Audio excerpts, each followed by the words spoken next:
જૂનાગઢ જિલ્લાના વંથલી તાલુકાના નરેડી ગામના પ્લોટ વિહોણા લાભાર્થીઓ મેમન પ્લાઝા ચોક ખાતે અચોક્કસ મુદત સાથે સત્યાગ્રહ છાવણી નાખી ઉપવાસ પર ઉતર્યા હતા।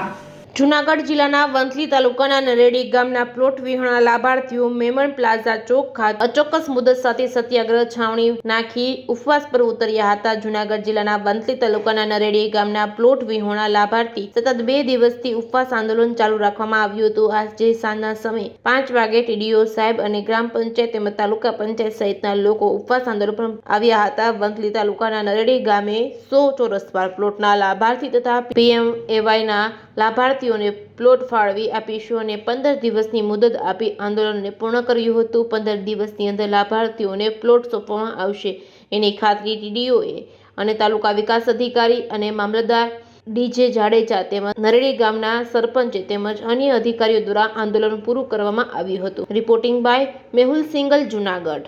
આજે વંથલી તાલુકાના નરેડી ગામનો એક 100 ચોરસ વારનો સળગતો પ્રશ્ન વિકાસ અધિકારી સાહેબ, વાઘેલા સાહેબ, તેમ ગામના સરપંચશ્રી જે લેવર પ્લાન બાબત પહેલાં પણ આંદોલનમાં બેઠા હતા ત્યારે એ નિકાલ નહોતો આવ્યો। ફરીવાર કાલે 1 તારીખના રોજ ઉપવાસ આંદોલનમાં બેઠેલા એ આંદોલનનો આજે અંત આવ્યો છે અને વિકાસ અધિકારી સાહેબ અને સરપંચશ્રીએ જે આંદોલનકારીઓ છે એને બાંયધરી આપી છે અને દિવસ 15માં જે પ્રધાનમંત્રી આવાસ યોજના કે અન્ય કોઈ આવાસ યોજનામાં છે એને 100 ચોરસ વારનો પ્લોટ આપી દેવાનું બાંયધરી આપી છે અને આજે પારણા કરી અને આ આંદોલનનો અંત આવ્યો છે।